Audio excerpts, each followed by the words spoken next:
नमस्कार मित्रों, आप सभी का हार्दिक स्वागत है मेरे YouTube चैनल हिंदी विथ रुचि पांडे। तो आज मैं लेके आई हूँ UGC नेट परीक्षा दिसंबर 2014 का ये हल प्रश्न पत्र है। तो चलिए शुरू करते हैं प्रश्नों का सिलसिला।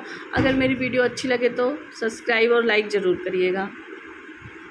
चलिए स्टार्ट करते हैं प्रश्नों का सिलसिला। इनमें से कौन सी ध्वनि संयुक्त व्यंजन है? तो वो है औ, क्योंकि औ जो है अ और ओ से मिलकर बना हुआ है। निम्नलिखित में से किस भाषा को संविधान की अष्टम सूची में शामिल नहीं किया गया है? तो वो है मैथिली भाषा को। फिर अगला प्रश्न है पुष्पदंत की प्रबंध रचना, तो वह है ड़य कुमार चरियू। फिर अगला प्रश्न है मुसलमान अनुयायी कबीर दास को किन का शिष्य मानते थे? तो वो मानते थे शेख तकी का। प्रश्न है फोर्ट विलियम कॉलेज के किस शिक्षक के माध्यम से हिंदी भाषा की पाठ्य पुस्तकों का प्रकाशन आरंभ हुआ था? तो वो हुआ था गिल क्राइट्स। अगला प्रश्न है संशयात्मक किस कवि की रचना है?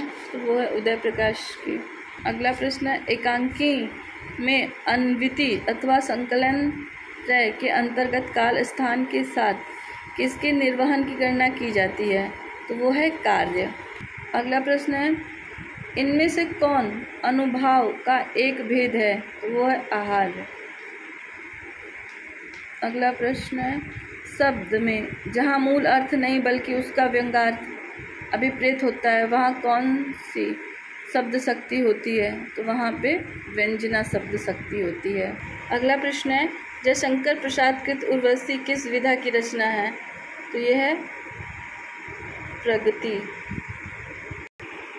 अगला प्रश्न है काव्य दोष की परिभाषा इनमें से सबसे पहले किसने दी? तो दंडी ने दी थी। फिर अगला प्रश्न है पाए महावर दैन को नाइन बैठी आए फिर जानी महावरी एड़ी मिटती जाए। इन काव्य पंक्तियों में कौन सा अलंकार है? तो वो है भ्रांतिमान।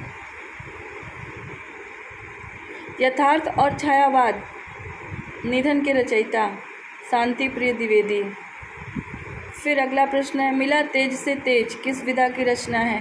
तो यह है निबंध। अगला प्रश्न है छायावाद का पतन।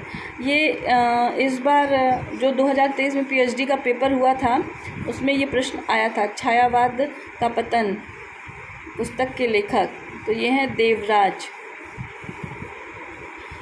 एक पत्नी के नोट्स किसकी रचना है? मंजुल भगत की रचना है। निर्मल वर्मा का पहला कहानी संग्रह, तो वो है परिंदे। अगला प्रश्न है रस निष्पत्ति के संदर्भ में भुक्तिवाद किस आचार्य का मत है? तो यह है भट्टनायक। स्वर भंग किस प्रकार का अनुभव है? तो यह है सात्विक।